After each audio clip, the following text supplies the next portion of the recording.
Welcome, hello, good evening. Welcome to the Lynch Trophy preview show. I'm Chris Hughes from Rebound. We're on the UpStreamedia YouTube and Facebook channel. Welcome to everyone watching. I'm joined by Team St. Tesselstad, Andre Arisol. Welcome, Andre. How are you doing this week, my friend? I'm all good. Thanks, Chris. How are you?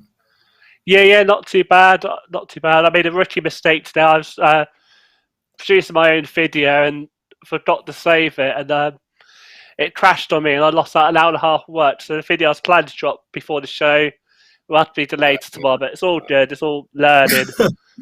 I would have threw my computer out the window by now. Right, I would have done, but it'd be the computer I'm streaming on. So I was like, nope, I need this for later. I went out through my phone. It was fine. How's your week been? Yeah, good, man. Good. I think good as it can be with everything still going on. Yeah, just been practicing really. I think it's just more about body maintenance as well because of these double headers we be having back to back to back to back to back. So, but yeah, it's been good. Good, ready for a good weekend.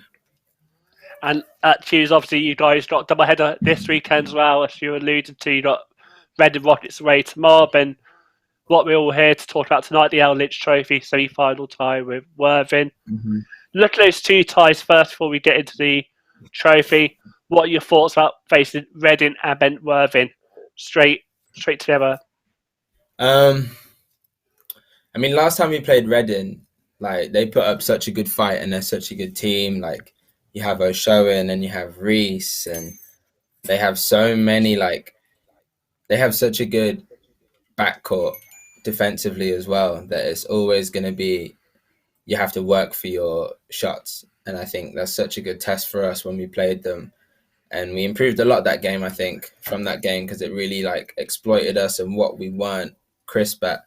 So we get to go at them again and we get to test ourselves again. A lot this week we've been working on more about us more than ever, I think. So it's going to be really important for us to make sure that we're good in sequencing actions and making sure everything's off continuity and don't let it stick. So it's going to be fun playing Reading.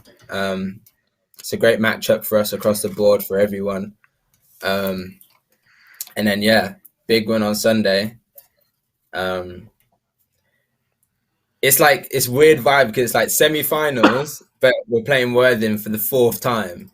So It's like, it's a weird one, but I guess that's just it pretty much just sums up this year really. But I'm excited, like a semi-final to play in the final. I mean, why can't you? Of course you're going to be excited for it. It's at home. It's annoying. It sucks that there's no fans and stuff like that. But I know we get our support from people that stream in and stuff, so that'll be good. But I'm excited, though. I'll be excited. It'll be a great test after playing Reading as well. See if we can bring it, even when our bodies are tired. So I'm excited. Yeah, of course. And I was really interested. You mentioned the guard battle you guys be facing with Reece Pinnock and O'Showen Williams. And I said I would have posted my video for Rebounds People's Choice Award where fans can vote on who they think their player of the year is. But that'll have to come tomorrow after obviously my rookie error of not saving. But O'Showen Williams and Reece, for you personally, as a guard who'd probably have to guard those two at some point during the weekend, where do they rank in your opinions versus other guards? So when I watch you play, you see you really relish that one-on-one battle. But like watching you against Cam and other guys, you sort of really lock in that one-on-one. Who, for you, has been sort of standout guard to guard this season so far? Outside of our team? Yeah, say your team and outside of your team as well, I guess. I mean, Cam's a really good matchup when he was in the league.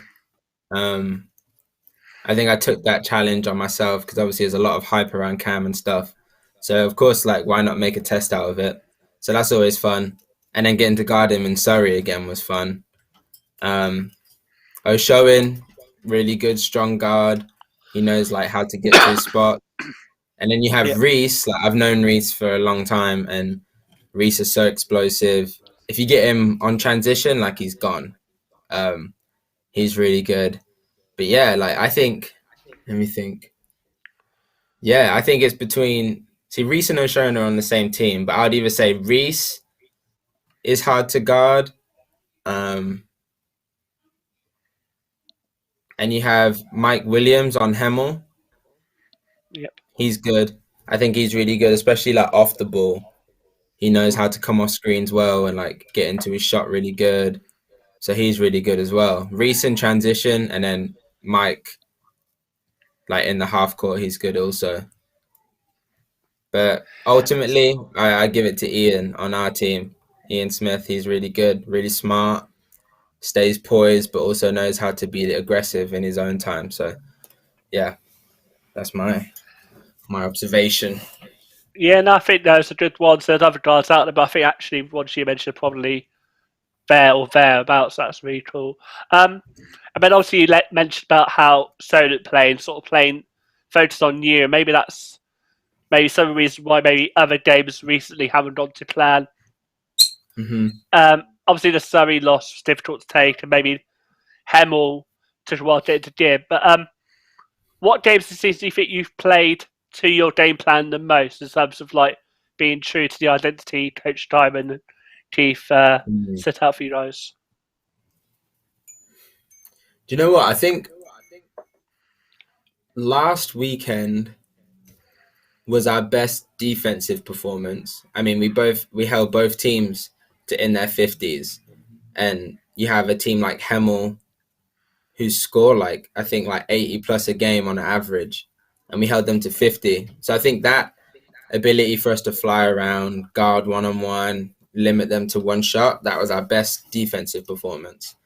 But I still don't think we've had shown our best offensive performance yet, where everything's clicking and everyone's making shots and we're getting 10 out of 10 shots and stuff like that. I still don't think we've had our best game yet. So we're waiting to bridge that gap. But as of yet, I couldn't even tell you when our best offensive game was. I couldn't even tell you. I think we're still waiting on that. And I think it's due very soon because Jack's been emphasizing a lot on us. What we do, is it a 10 out of 10 shot instead of a 6 out of 10? So I think we're finding wrinkles within our plays and how we play and transition and second and third option. So I think it's definitely pending on our best offensive performance for sure. And I was about to say, but I thought one of it was, but I just thought I'd let people know if you're hearing to the streets, it's just Marley. Andre's got her some new toys, so he's made some cameo noise in the background, which you love to hear. So, all right, what's he up to now? He's like eating, but like also like trying to be involved. So he's in a weird. Let's see. Oh well, I'm sure you'll see it at some point. I was thinking maybe like from when I watched your games, I think the last time you played Worthing, maybe one of your best offensive performances. You guys definitely hit off well, and obviously there you guys got a face on Sunday, and I'd love your opinion on what do you think. Preparing for a Worthing game, you obviously played a 3x4. Obviously, it's going to be a bit different without Cam. What are some of the qualities you expected from Worthing without Cam versus Worthing with Cam? Yeah, so I think they're a completely different team without Cam. Some people say better, some people say worse, but I think Cam took a lot of their shots, obviously, and I think now you see a lot more other guys having to step up on that team. So I think they're playing a lot more together. And I mean, they've came close in a lot of games and got some they had some really good games recently. So I think they're a better team in terms of everyone playing, everyone being aggressive, everyone just trying to play basketball, which is good. I think when Cam was there, they knew Cam was going to score, and he got his shots up. So a lot of it was on Cam. So now guys have had to step up, and you can see that now. So I think it's going to be a completely different Worthing that we're going to see on Sunday. So that's a big challenge for us to make sure that we can identify that quick and make adjustments on the fly, because we can't go into the game thinking it's the old Worthing, because it definitely won't be. And I think they're probably improved every week as it looks like. So it's going to be a tough game either way, especially for what it's worth. You're going to obviously get the best of everyone. So, And yeah, I agree. And it's not like the guys who were with Cam at the time are bad shooters. You got Tom Ward, Max Richards, Cy Taylor. You probably know Max from your time at Loughborough. Is that right? Was he there similar time to you? yeah. Loughborough Dimes, yeah. And what do people expect from him? Because I think he's getting a lot more of a game, more of a ball now than he was before. Maybe people will see a bit more Max and maybe didn't the last few days before he left. Yeah, I think Sorry. Max is great. I think Max is great from like the time that I was with him in Loughborough, from when he went to Norway. I see him in the summers. Like Max is like, to me, a really, really good player. Like you got someone that is smart. He's great at positioning for rebounds. He can shoot.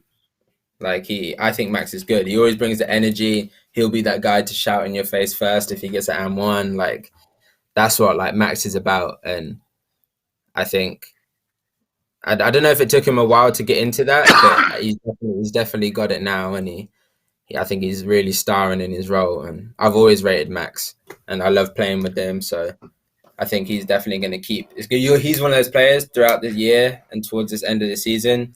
He's going to really come alive because he lives for like these kind of moments where it's big games and stuff. That's his thing for sure. Yeah, and I was glad to see Max back. So before he went to Norway, I always thought he was a big fall in that Loughborough side, some intentionals, get the win, but also in other games he was very influential. And obviously that game's on Sunday. I believe it's 3 p.m. streamed on Basketball England's YouTube channel. The other semi-final was between Thames Valley Cavaliers and Loughborough. What do you expect from that time? See, I don't know much about Thames because we haven't been leading up to play them yet, so I haven't watched too much film. But I know they're a great team. They're very similar to us. They have a lot of firepower. They're obviously like you got all guys that are 2 feet in. They're obviously winning, so they're a great team, and that's self-explanatory. But Loughborough, knowing how they are, you got a team that trains every day. You got young, hungry guys, and you got veterans in there like Harrison, Gamble. You got Jonas. You got Kyle. Plus, mixed with those younger guys, like if you don't take Loughborough seriously, they'll just punch you in the mouth. I feel, and because they're such a good team, like they're very unselfish, and you have a lot of shooters, and it's one of those ones. If you let it get away from you, like you're never really going to catch up. So if Thames Valley don't take them lightly, like Loughborough will put it away. But Thames Valley is Thames Valley right now, statistically.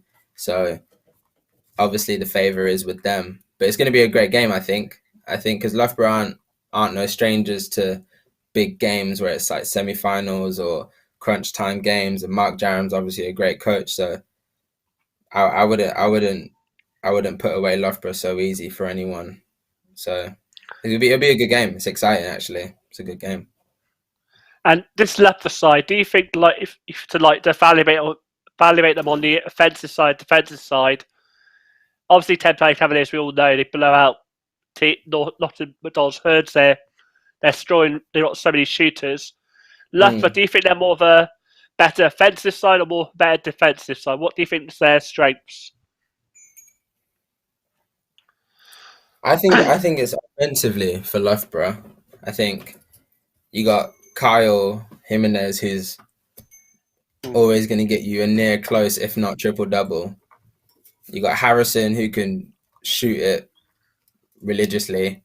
You got Jonas, who's great on both ends of the floor.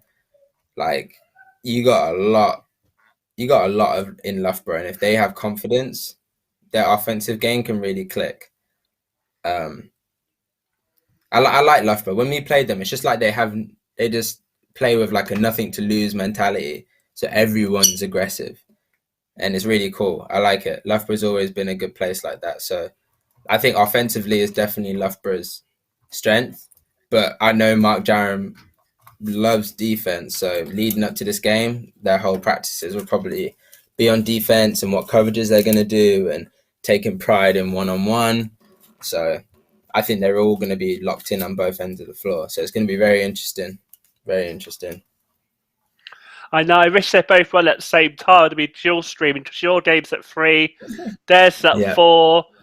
If you want to watch the TVC Lepra, obviously UpStreameMedia's live streaming it. Be sure to subscribe to them to get notifications. I'm doing a pre-game show with Zoe Strauch and Evan Walsh, so my attention will be solely on the TVC one for 15 minutes, but I'll be dual streaming them otherwise. And I know you see how you sort of scouted TVC because obviously you guys got to play them coming up, but T decides just where they maybe not. Last season, for example, the games were quite close. They were score 100 plus, but they would concede 90 plus.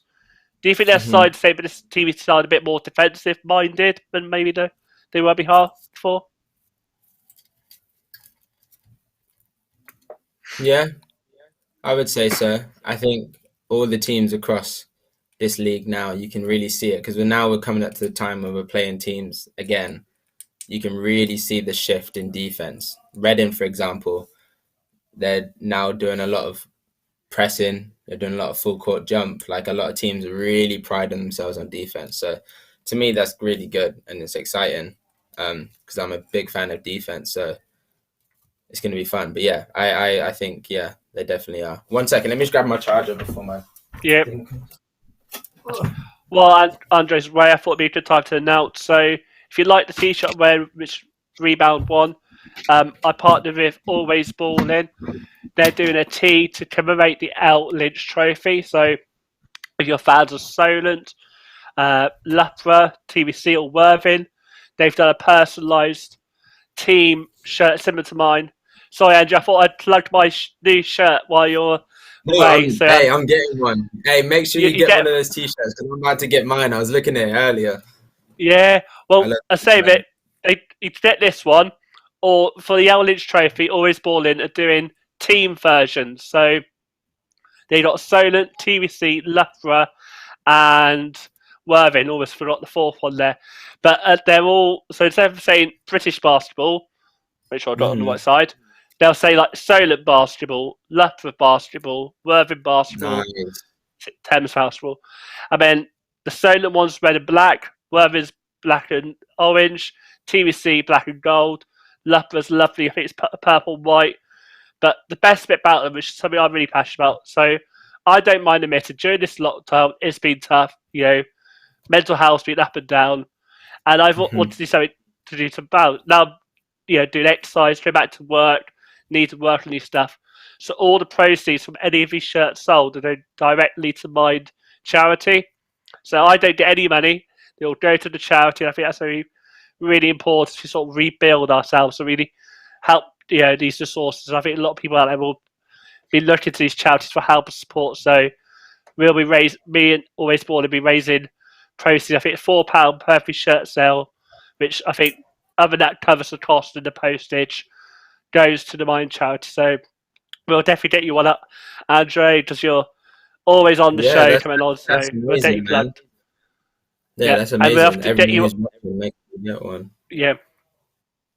And also, I thought it's great because it's not many teams have the resource to plug their merch through the season. I know like Solent, Worthing, some teams do, but not everyone. But if they're popular, I think Always Boy want to branch out across all 14 NBL D1 clubs, and it's your way of getting to sporting memorabilia for your club and raising money for charity. So in my eyes, that's a win-win. So we'll get you one sorted. Don't worry. Yeah. But no, we need to support these lockdown vibes. To say it has been hard. I'll be honest. Like it's great having this channel doing the shows, but there are times where you get low mood, and it's actually funny because I think we both have animals, and that animals are so good. But sometimes people don't have all those network support, so it's happy to do something to help. Yeah, that's huge. I think it's very important because it's like just a dark road sometimes. Like even me, like I would go to practice, come back, and then there's nothing else, and I was just finding myself in this loophole of just like being stressed and like anxious because like I wasn't doing anything, and like I feel like too much time in your own head is bad for anyone. it's the worst. So I definitely feel you on that one. I think everyone can definitely relate to that, and that's huge what you're doing. I think it's so good, and that little bit of, oh, well, he's doing this for other people, not yourself, and that unselfish act just like brings people hope. So that's really good that you're doing that, and I'm definitely gonna get one. And make sure you send me the link, and I'll post it on my socials and stuff Will for do, sure. will do. Yeah, no, especially I think for me being a shielder, it's always been a bit split. I've appreciated being kept in, kept safe, but then I don't Mm-hmm. think people often realise being kept in, kept safe can have that negative impact as well as being positive. So definitely Mm-hmm. happy to be helping. So we previewed the first two trophy games. I'm looking forward to both. I'm really excited. There's a lot of other games going on. But I thought I'd get you on to talk about BBL. For me, the BBL's never been more exciting. We've got the BBL player, we've got Sky Sports, Mm-hmm. bittersweet with COVID, with a lot of British players back in the BBL. And I remember I was watching Sorry Strauch's first Solent, and one of the things that hooked me in the commentary is that they said that Crayon was seriously close to signing for Surrey Storchers. I just wonder if you wanted to talk a bit about that and sort of maybe where you feel in the current climate as a player in sort of your qualities straight out of uni, young, whether you think the prospects of being that BBL contract are better or worse than maybe 12 to 18 months ago. Yeah. I mean, that game versus Surrey was a good game. It was great, and it was so good to really test ourselves against high level competition. It really it really shown us a lot and made us look in the mirror and be like, okay, like these are the things that we're good at. These are the things that we're not good at. So it was a great opportunity for us, and I think it's definitely a jumping platform for us moving on to the season here in the NBL. So, but yeah, um, you're not wrong with everything you said. I think, yeah, just before I signed here, me and Creon were talking, and I was going to sign with Surrey.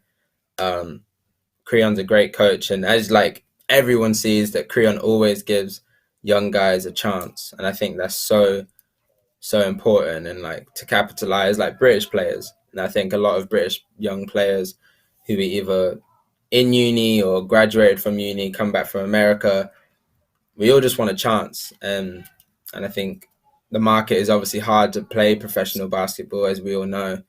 And someone like Creon, a coach like Creon, to allow us to really have an opportunity to prove ourselves in that kind of league and that kind of atmosphere, I think that's huge. So definitely hats off to Creon, because what he's doing with Cam and Evan Walsh is huge for them. So definitely. But yeah, in terms of me, it was definitely a hard decision between here at Solent and Surrey. But I think I just really had to think. No, you're good. I just had to think what is best for my development, because I'm a late bloomer. Like, I never was playing basketball when I was 9, 10, 11 years old. Like, so for me, it was all about, I need to learn more. I need to be able to be put in situations a lot more. And yes, Creon gave me that, but here at Solent, I think it's a little bit more of a continuity system for me. And I think that's what I was kind of looking for a little bit more. So at the time, like this present moment, Solent was the best place for me. And I don't regret that decision to this day. Not once have I thought about it. So, but to answer your question, like definitely, like for all young guys, we all want to play at the highest level basketball we can. So I know there's a couple of us guys here on this team that we want to bridge that gap to play in the BBL or go Europe or whatever. So Marley agrees. So yeah, at some point, yeah, definitely we'll try and bridge that gap. So yeah. And pre-show we were talking about it's not just Creon, there's guys at Plymouth, guys at Cheshire, guys at Manchester, Hmm. guys here and there. Hmm. So it does seem like the mid to lower ones. From conversation with pros around the circuit, do you feel like the barriers being broken down slowly, or do you think it will take a bit more time before we see more examples of Surrey, more examples, maybe a few more guys in Plymouth or Sheffield, etc.? Yeah. Yeah, man. It's a tricky one because there's all these new little rules getting put in place now. There's like 4 Americans now, and then so it's like it's a weird area. But as you said, it's not just Surrey that are given the chance. You get right. This bird is being so loud. One second. Yeah, I'm gonna that's take him right. I out. see. Okay. I think Marley wants a bit of a spotlight. He was a star the last Yeah, show we had with Andrew. come on then. Yeah, he wants to come out, so he's gonna come out. Yeah. Oh, So this is Marley, everyone, for people that yep. don't know. I Yeah, say step he's up probably there. famous. I think most people know Marley by now, especially if they follow you on Instagram and see him out and about. Have you talked of any more trips recently, or any funny bits you've been doing recently? Yeah, so I've been trying to do this one, so like step up, step down. Yep. So like he's been steps down, that's a cool one for a bit. But now I'm trying to get him to dance, but we're not there yet. So we'll get there. Not there yet. No. Apart from that, he's all good. But yeah, to answer your question, Yeah. um, yeah, I think coaches, if BBL coaches are watching this, give the young guys a chance, man. We're all bridging for it. Everyone. I think everyone proves. Everyone's proved that everyone that's younger that's played in the BBL or had a chance. I don't think they've been proven wrong. So I think it's an exciting time where I think more coaches are seeing that British young talent is good and is something to take that hit on. So yeah, let's hope so. Let's hope so. I think they will. I think there'll be a lot of Yep. teams that are willing to take the hit on us young guys. So we'll see. Yeah, I think that message is fully improved by Marley there with his chirping away.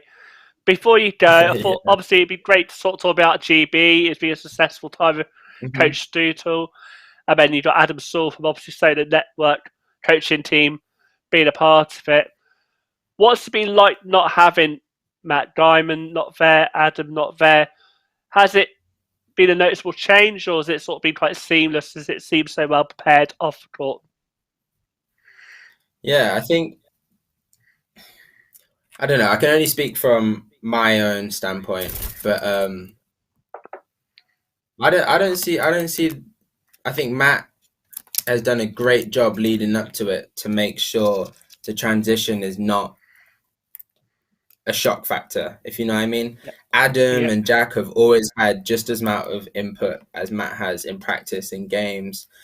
Jack will come outside of practice hours to work us out, so we're very like have a good relationship with him. Adam will meet up with us on Zoom and like do video sessions with us and talk to us on how we can get better. So they're both so like key roles. It's like you have Matt, Jack, Adam, like they're all together and they really are a unit. So them, maybe Matt coming off, those two pick up straight away from where Matt left off. So I think it's really good. And for me, the change in dimension is good for us as well. Like you get to that point in the season, and obviously with COVID coming along, you kind of get a change of a feel. Like it's a different task, a different vibe. Obviously, Jack's a lot more outgoing than Matt is, and passionately on the court, and you sense that. So it's a different dynamic. So it's fun to like adapt to that and have a new challenge and stuff. And for Jack's been ready like stranger to this. Nervous or anything like that. What he's does a great job. So it's just exciting. It's fun, and we're happy for Matt. Like everything he's doing, he has to do it anyway. And I think when he comes back in, nothing will change. It will just be picking up from where we left off. So I think those guys, as a coaching staff, did a really good job in transitioning that and haven't hurt us in the slightest. That's great to hear. To say, I'm sure the Solent fans sort of like maybe initially were like, "Oh gosh, Matt's gone, we'll miss it." But like you say, it does seem like nothing's changed. And it's been well prepared behind the scenes. That's great to hear from a Solent fans perspective. Mm-hmm. They're watching. Um, Also, obviously, congrats to GB qualified for Eurobasket. What do you think that would do for British basketball? Me and Luke Brasumbu were talking about this not long ago. We think this is huge. I think about time we did. About time we did. Those guys did a great job. Um, yeah, those guys did a great job. Great win. I think this is huge, though. I think it just puts us on the map even more and just adds validity to British basketball. So now, if we like ask for more funding, we'll get it. And I think you see a lot of kids now looking at that as a wow factor as we are. So now the importance of basketball has came up, and hopefully the government will see the importance of basketball because it's not just the senior men's team, you know, like basketball affects everyone all the way down to kids that just do it once, twice a week. And I think it's so important. And for me, like basketball, like pretty much every hooper will probably say, like basketball saves your life in terms of like having a brotherhood that you might not have got at home. The coaches in basketball is like a really cool like father figure, and for a lot of us, like it's all different situations. So it's just real. I think basketball is really important, especially in this country. Builds work ethic as it does of any sport, but I think basketball just has a bit more of an edge than other sports in what it brings and what you can do with it and the carry build from it. This Eurobasket just puts a big explanation mark, and now for more will be done, and I think it will breed a lot more opportunities and hopefully they'll see the importance of nurturing younger players to reach that kind of level, because now it's been done. Now we're in Eurobasket, so now it's like you want to stay there. What do you have to do to stay there? Give the youngers more opportunities. So it's exciting. I hope they just deal with it the right way and the right things are asked for, and it's going to be exciting. I totally hear. I totally agree. It's very exciting times. I really appreciate you coming on tonight. You know, especially head of a double header. It's a big weekend for you, the boys. Thanks for coming on. Before we go, just to remind you, so Stoke vs Worthing, 3 p.m. Sunday on Basketball England's YouTube page. And then at 4 p.m. TBC versus Loughborough on this channel. And if you want to hear a pre-game show, I'm going to be joined by Surrey Strauch's Evan Walsh. We'll probably talk a bit about some of these topics we just mentioned, Andre, but also preview that big game at maybe 4 o'clock. But Evan's coming on, I think, at 20 minutes before, so about 3:40. So I have to turn my attentions, but I'll be split screening both games. Have a good weekend, stay safe, and chat soon, my friend. Hey man, thanks for having me. Make sure you message me about that t-shirt. I will. As soon as we found your message. Thank you for watching. Stay safe, and see you all soon. You're welcome.